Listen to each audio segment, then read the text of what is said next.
Merci de nous rejoindre sur Radio J et retour à l'actualité. On en a beaucoup parlé depuis le début de la semaine. Le 125e congrès sioniste de Bâle, il s'est achevé hier mardi. Et pour faire le bilan ce matin, nous sommes en ligne avec Nili Naouri-Kupfer, avocate, coordinatrice Israel is Forever, déléguée du Likoud aux institutions sionistes. Bonjour Nili.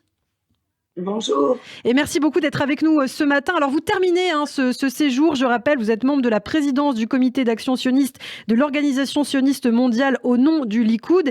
Alors est-ce qu'on peut brièvement faire un bilan de ce qui s'est passé lors de ce congrès, cette fameuse soirée aussi au casino, la même salle où s'était déroulé le premier congrès? Tout à fait, c'était un événement véritablement au niveau émotionnel extrêmement important.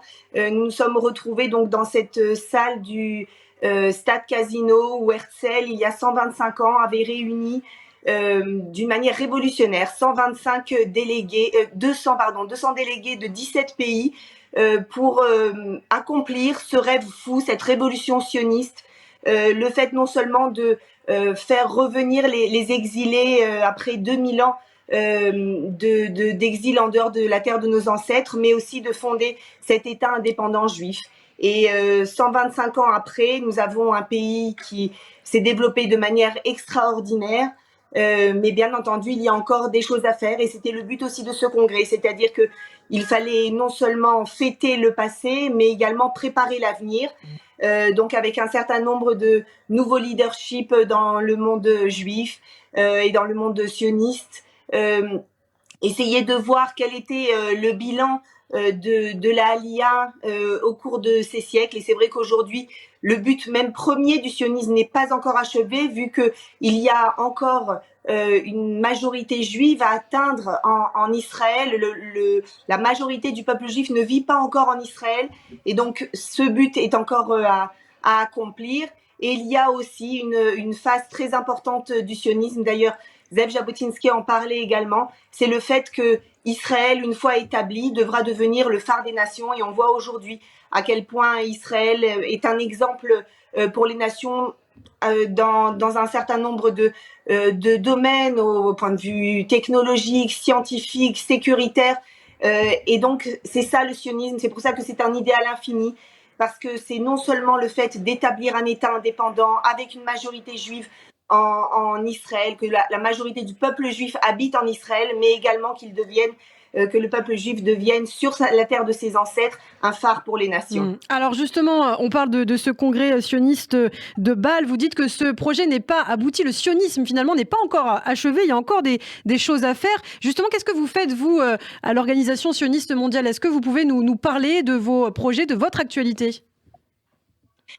Eh bien, écoutez, moi, ce qui me tient véritablement à cœur, c'est bien entendu la communauté juive francophone.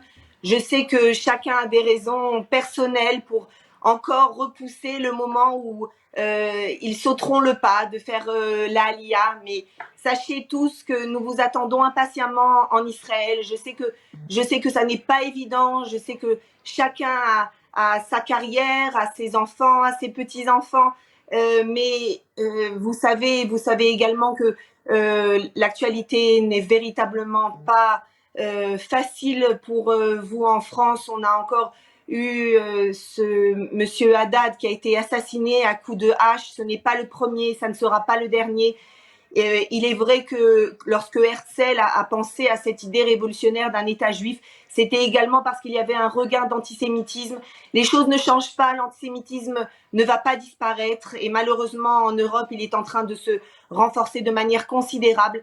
Ce n'est pas seulement pour cette raison que les Juifs de France doivent monter en Israël, c'est simplement parce que Israël est leur maison et nous vous attendons à la maison et c'est la raison pour laquelle nous sommes, nous, les anciens Olim, les anciens immigrés de France, en train d'essayer de voir, en train d'essayer de travailler au maximum sur l'amélioration des conditions d'intégration.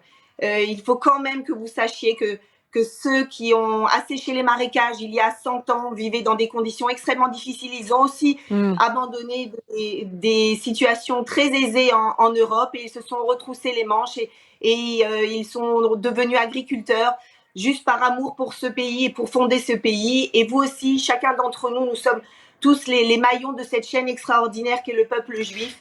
Et nous avons chacun un rôle. Et notre rôle aujourd'hui, c'est d'être à la maison et de construire cette maison. Eh bien, merci beaucoup, Nili Kupfer Naouri. Merci beaucoup pour toutes ces précisions. Le message est clair, en tout cas. On vous retrouve très bientôt sur Radio J. Vous restez avec nous, bien entendu. Nous sommes en direct jusqu'à 9h. Tout de suite, le journal d'Israël avec les studios Kalita.